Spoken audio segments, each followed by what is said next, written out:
What if a little girl was a mass murderer? Welcome to the Complete Story Series, where I take trade paperbacks and single issues and I break them down into digestible bites to help you understand. Then I read it automatically back to you. All alterations to the panels, text, and images are to prevent copyright problems, and all art is owned by its respective companies.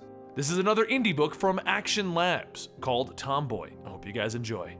Our story begins with Addison Brody waking up on her 16th birthday in the late October. Her father began making breakfast for her and her best friend Nick, who hasn't shown up yet. She's wearing a mask as she comes downstairs, and Addie's grandfather Anthony asks what she's supposed to be this year. And she tells him, the Wintermelon Wolf, guardian spirits of Princess Cheery Cherry.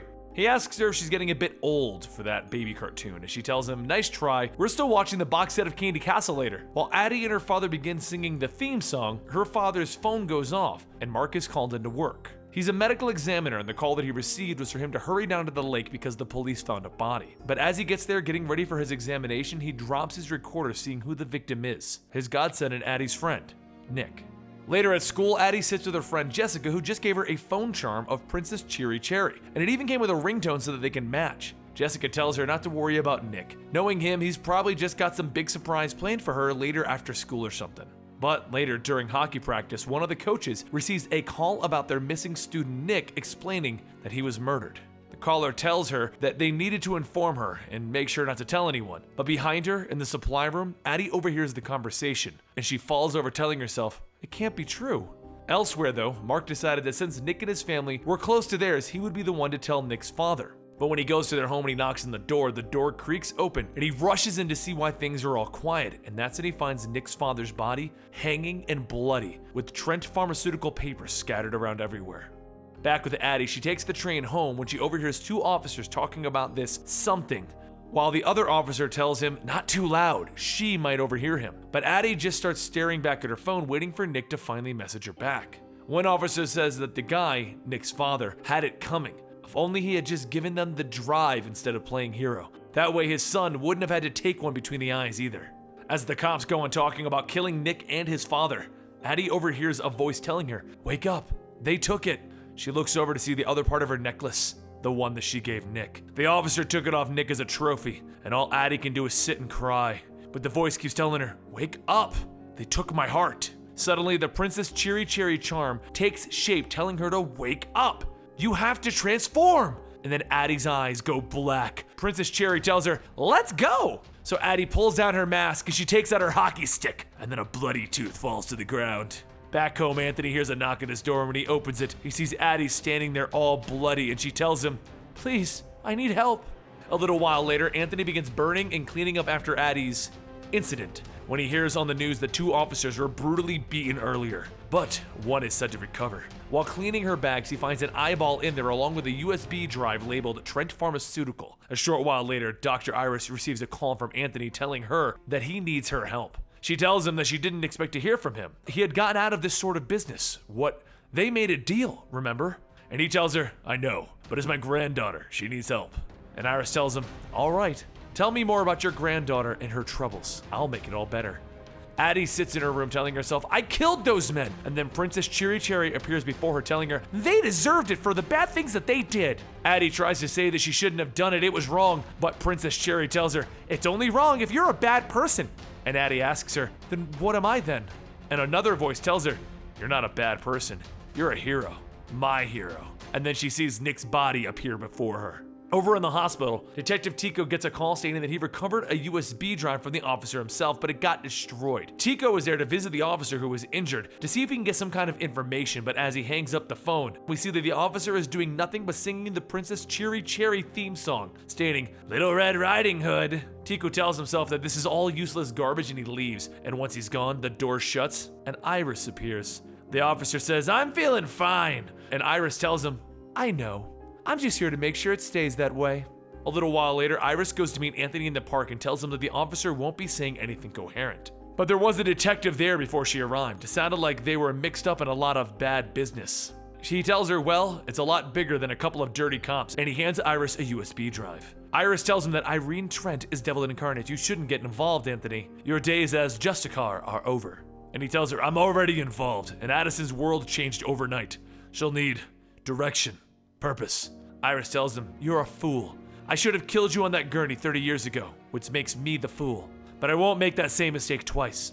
Back in Addie's room, she sits down talking to Nick, and he tells her that she doesn't need to be scared. She's the chosen warrior of fate, the champion of good in the world, and the only thing that she has to do when the time comes is be ready. Shortly after that, Anthony knocks on the door and Addie asks if she's going to jail, and he tells her no. That's been taken care of for now. What we need to do is talk about this USB drive. It belonged to Dr. Hitoshi Arai. He was a key witness in the Trent Pharmaceutical case that's going on, but he's now vanished. The rumors are that he left evidence, names of people who helped cover up problems with their new drug, Amberdex.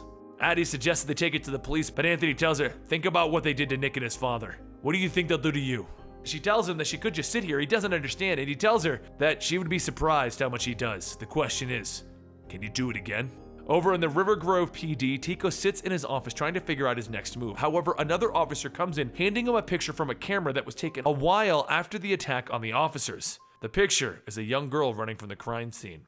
Nick's father was a retired officer, so all of the River Grove PD attended the services for him and his son, including Jessica and her father, who happens to be the DA, Irene Trent. While at the services, Jessica brings Addie some hot chocolate, telling her, I couldn't find any marshmallows, and Addie asks if she wants to end this friendship, because that's how you end it. Jessica tells her that she'll always be there for her. She isn't alone. And as Addie looks at Nick's ghost, she tells her she knows. Also at the services is Detective Tico, still trying to figure out who could have been in the picture that he saw. But as he looks at Jessica, he begins to hear her phone go off. And it's the Princess Cheery Cherry theme song, the same one that the officer in the hospital was singing. And Jessica has red hair. Maybe she's the Little Red Riding Hood that he was talking about?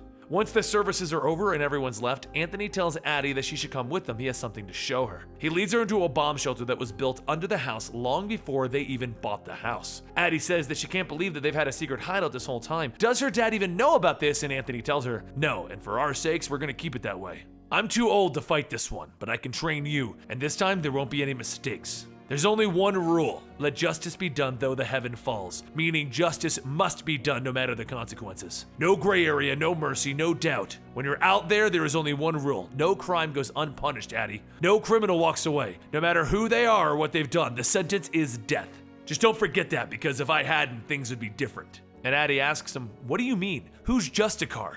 And she got that name from the newspapers hanging on the walls. He tells her it was a long time ago. It all started with a war where me and my men found a church to use as shelter. However, the church was an ambush, and I prayed that I would have the strength to live. And something answered. The world began to run red and I was lost until they found me, the Elder Branch. They were a group of off-the-record soldiers who had seen the true evils and survived, and with them, I fought against monsters other men wouldn't. After the war, he decided that he would become an officer, and after helping stop a robbery, I met your grandmother, Grace. By day, I would be a normal person, but by night, I would become the Justicar, killing all of those who did wrong. However, after your father was born, Grace said that she wanted me to not kill anyone, so I didn't. But after all of that, one of those evil men had a trial, and it was dismissed. A mother in the crowd pulled out a gun and started firing, hitting the criminal, but also hitting me and Grace. Grace passed on, but I was managing to live. That was until a woman by the name of Iris came to my bed. This woman was one of those evils that I had always been looking for, the Mother of Mercy. The criminal was expected to live, but she told me that she would take care of him